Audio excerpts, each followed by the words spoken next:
Welcome to another episode of The Latest with Maya. Today, I am so incredibly honored to have a conversation with actor and musician Kevin Bacon.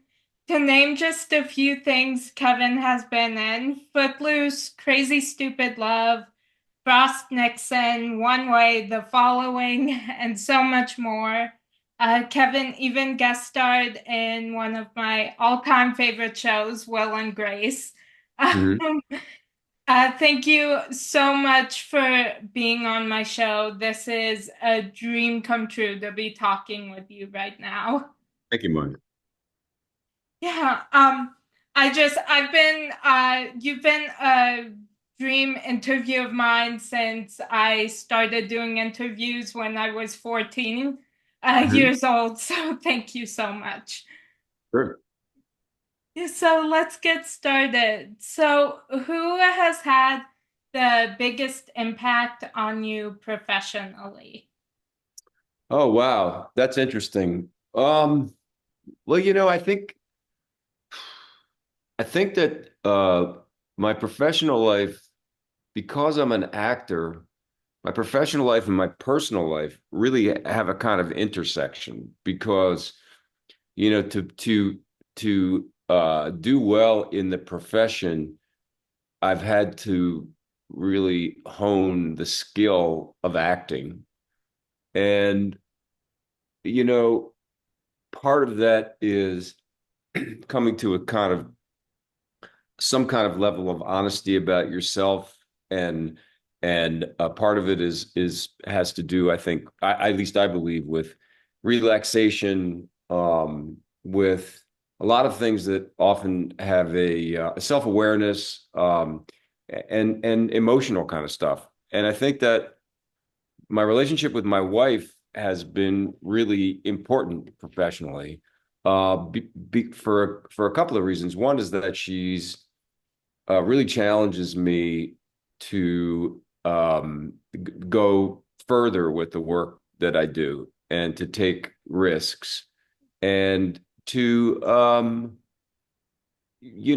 keep, well, for one thing, just keep going, and also she's very good at seeing the tricks that I have as an actor, and kind of busting me on them. And also just as a partner in this kind of career and professional life, she's just been a fantastic partner. So I would say her. Oh, I love that. Yeah. If you had a warning label, what would yours say? I had a warning label. Well,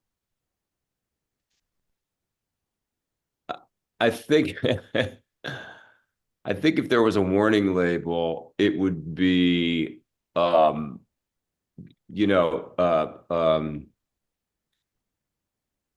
to uh not that would be a it would be a may not function well at high speeds, because I'm someone who is like really, like, go, go, go, go, go. My mind is always like bursting with things that I want to do and things that I want to say. And I'm not somebody who has much of a I don't pump the brakes very often. I mean, I'm very like let's do it. On to the next, on to the next, on to the next. So I think that sometimes that can kind of catch up with you, if you're not giving yourself a break, or if you're not, for lack of a better cliche, stopping to smell the roses. Yeah. Yeah. So I loved your podcast, The Last Degree of Kevin Bacon. What was your favorite part about working on this project? Well, that was a really challenging thing, actually, because I've done interviews and I've done podcasts before. Since then, we have 6degrees.org had a podcast where I was interviewing people. But that's very different than what is essentially a radio play. It's kind of like it's like the old days of before we even had television. You know, they had these amazing radio plays where people would do sound effects and there was characters, and it was all in your voice. There's no like as an actor, you're really used to using everything. I'm used to using my body, my wardrobe, the camera choices, the director's idea, the music is there, the score. There's all these other things that are influencing and shaping your performance. When you get onto a narrative podcast situation like that Last Degree of Kevin Bacon, you really only have your voice, and that is a challenge to make drama work, to make humor work, all those things. I haven't done a lot of animated films. I mean, it's kind of like the same thing, right? Where so I didn't really have a lot of experience with it. So I found it very challenging. I enjoyed it. There was great actors in it, but it was definitely a challenge. Yeah. Yeah, that yeah, loved that podcast. I That was one that I listened to like start to finish. There aren't a ton that I do that with, but yeah. Uh-huh. Great. I, I'm glad you like it. yeah. Thanks. I actually when I wrapped up my show at Seacrest Studios, my sister made a spoof on 6 Degrees of Kevin Bacon, and she made 6 Degrees of Maya. No. And yeah. Oh, that's funny. That's great. Yeah. Um So you are in the band the Bacon Brothers with your brother Michael, and I love all of your music. Where do you find inspiration for your songs? It's a funny thing, being a songwriter. There are those songwriters who they pick up the guitar every day and they just start playing and they hope that something comes to them. There's other songwriters who will make a list of titles and write a song from a title. They'll just, say, um, there's I found love in the bottom of a glass or whatever it is, whatever the title is. They'll just try to, write a song around that. I've never been that. I have worked in that way with other songwriters, but I've never been that kind of songwriter. I'm someone who, uh, every time I write a song, I think it's the last one that I'm going to write. And if I knew where the inspiration came from, honestly, I would go there more often. If I knew that doing something or thinking about something or taking a walk or whatever it was going to be inspiring to me, then I would go there. But I've just never been, I've never been able to do that. So it's really, who knows? Something happens to you emotionally. You read something in the paper, you have an experience, you you just I don't know. It's kind of a mystery. I mean, I'll give you an example. On our last record, there's a song called Airport Bar.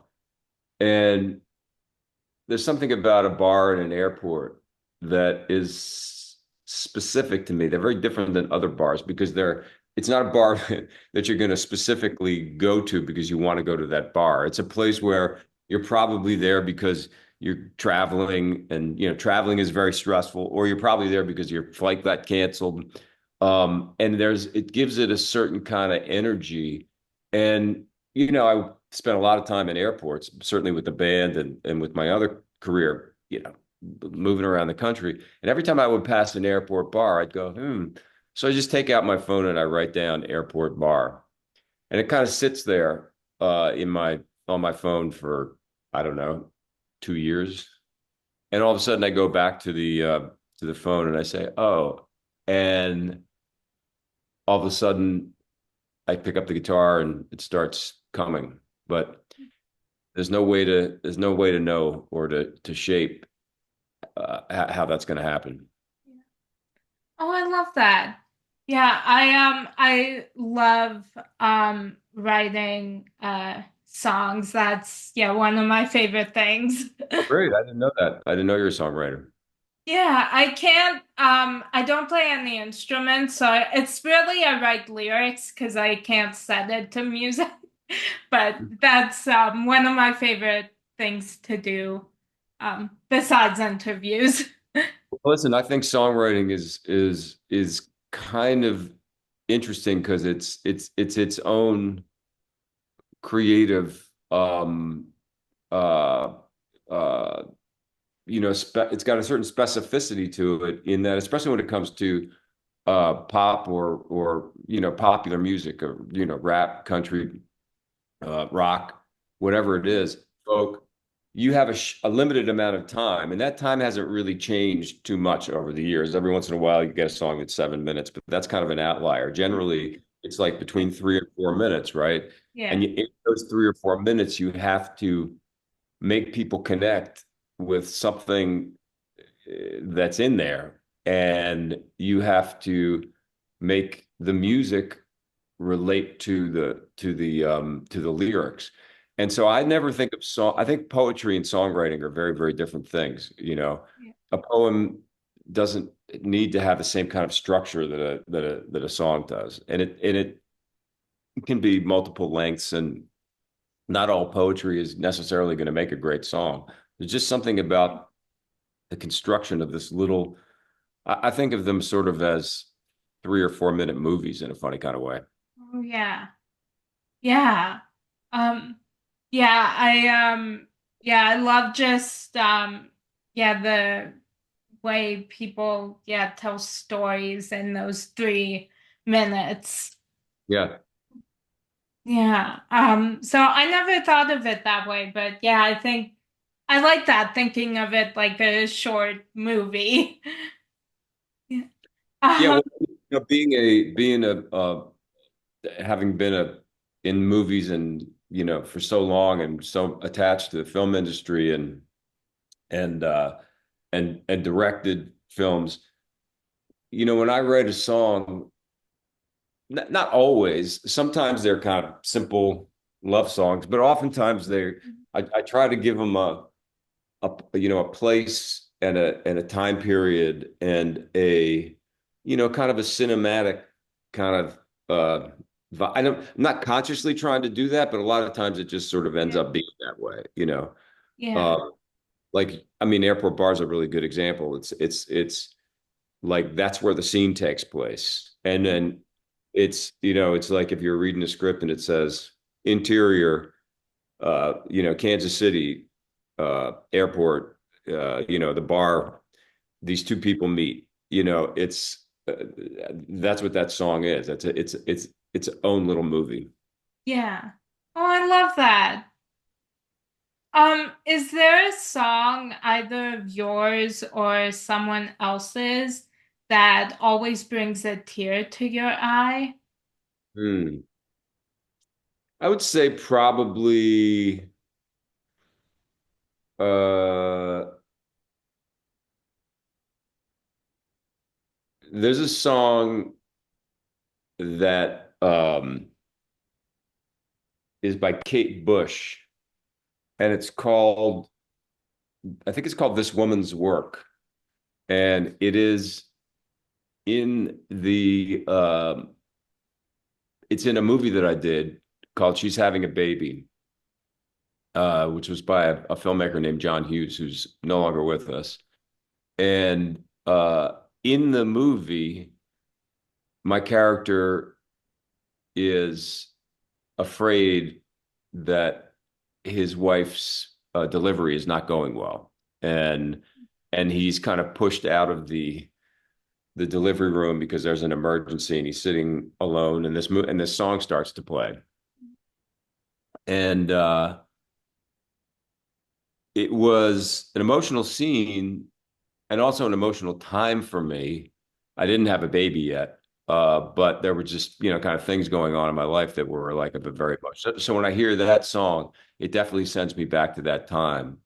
And it was interesting because a lot of times music in movies is either um, something that's usually almost always is added later on.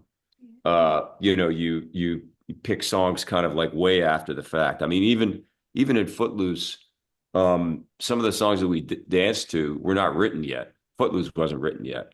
So when we danced to it, that we used something that had the same beat per minute. So it was like the same, tempo, but it was not the actual song.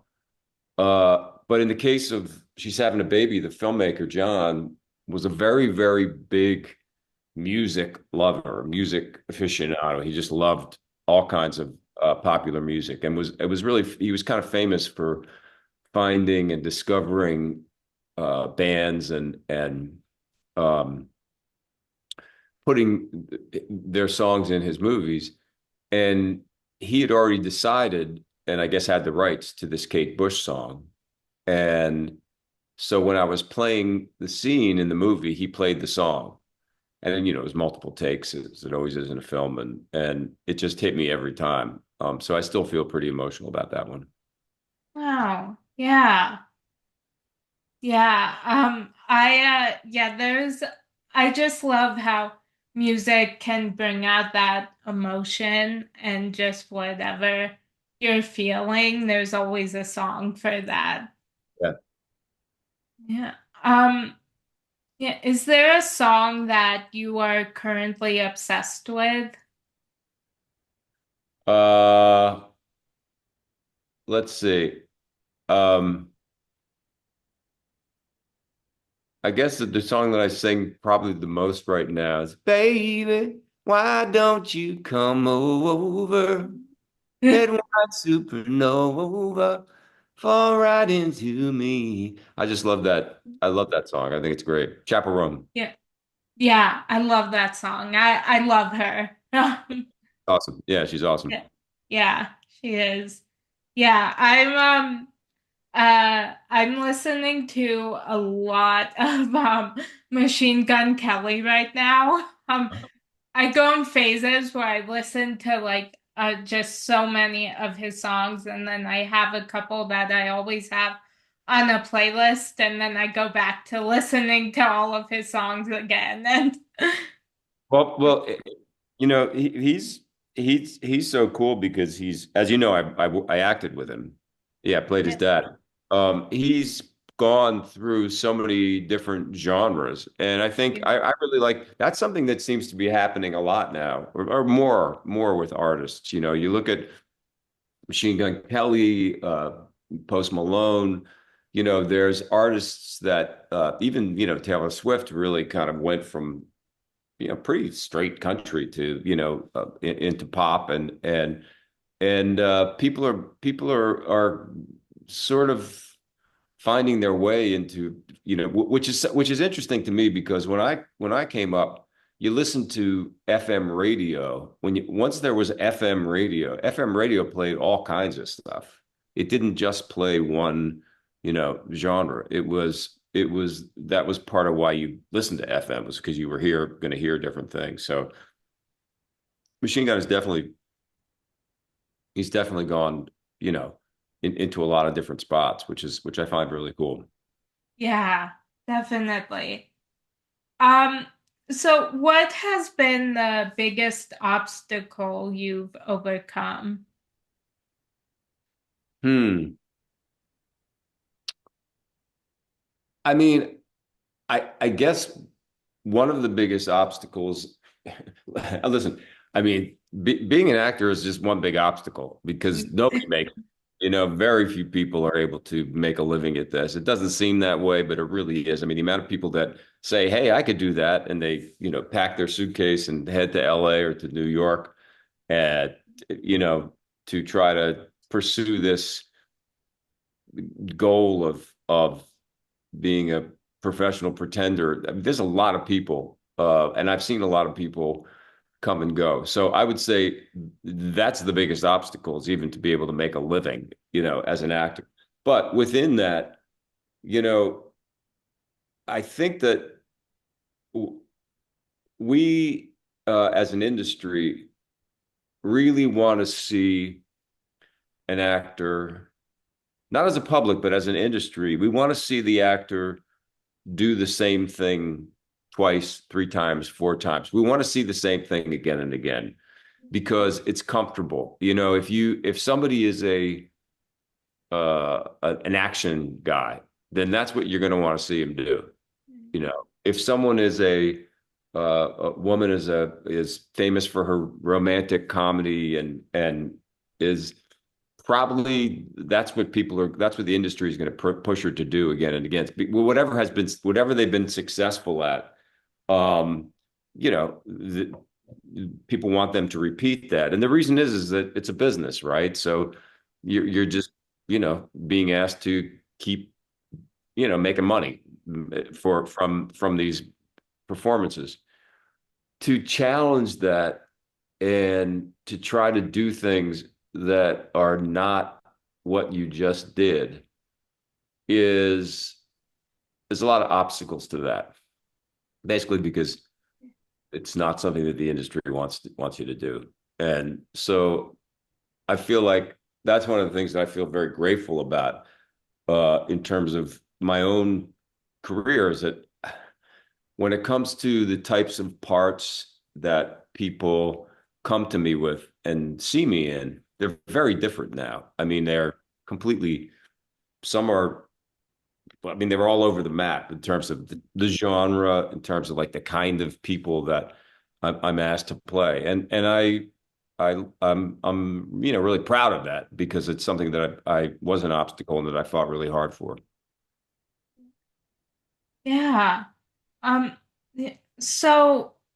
what small things bring you joy on a daily basis? Conversation, uh, dinner, um, walks, using my body, being in nature, being around animals. These are the things that I find joyful. Time spent with my children, uh, very simple kinds of things. I don't play golf. I don't jump out of planes. Yeah. Uh, I don't even, I'm not really even all that interested in travel, because there's always travel that's kind of built into my life. Yeah. So so it's not like uh if I've been working a lot, I think to myself, oh boy, I can't wait to travel. I don't Yeah. um I vacations, I don't know. Sometimes I enjoy them, but really just I don't know, staycations and taking a walk and making a good dinner. Yeah. Oh, I love that. Yeah. What is your favorite way to procrastinate? Well, probably. Well, first off, I'm not really a procrastinator by nature. I am definitely somebody that likes to check things off lists, and I do that. I mean, if I'm not working, I will figure out how my day is going to be broken up with the things that I want to do. But I would say, I'll do something like play digital backgammon. I play backgammon my against the computer. I'm supposed to read something or I'm supposed to, I don't know, make a call or whatever it is. And I'm like, let me just play another game of backgammon. Yeah. Oh, I love that. Yeah, I always try not to procrastinate, but yeah, sometimes that just happens. Um, yeah, so I am pop culture obsessed and go in stages of shows that I cannot stop watching. Is there a show that you are currently obsessed with? Um, well, I just jumped on the bandwagon pretty late, but I just started watching well, probably a few months ago, Slow Horses, and I basically binged the whole thing. Uh, Loved it. I love just a really fun, exciting show. And Gary Oldman has worked with multiple times. He's probably the most well-known actor that I've ever worked with the most times. And he's fantastic in that one. I love a show which I bet you haven't seen, but I would really recommend it, which is called Colin from Accounts. Have you seen this show? Oh, I started watching it. I haven't finished it yet, Yeah, but it's really funny. And I actually have a really silly cameo in the second season. oh, cool. Yeah. And then the other one that I'm obsessed with, although it's not, I've gone through the whole season already. Oh, I love Penguin. I think Penguin is great. Oh, yeah. Uh, the other one that I'm obsessed with uh, is Alone, which is a reality show where they send people off, survivalists, into the woods with cameras. So there's no camera crew. You have to photograph yourself, film yourself, Wow. and they try to stay for as many days as they can, and they don't know how long anybody else has stayed. So whoever stays for the most days um, wins, and it's very intense and really amazing the way that these people hunt and fish and build shelter and make fire and clothe themselves. They're allowed to bring like 10 different items, and I love that show. Oh, cool. Yeah. Um, What's your favorite? What's your current obsession? oh, okay, I know I'm late to this, but I just recently started watching Scandal. Because I always wanted to watch it and I was looking for a new show to binge watch. So I decided on Scandal. And I'm still just on the first season, but it's really good. Good, good, good. Yeah, so that's my current obsession right now. Um, what is the greatest lesson from uh or sorry, greatest lesson you have learned from a character you've played? Let's see.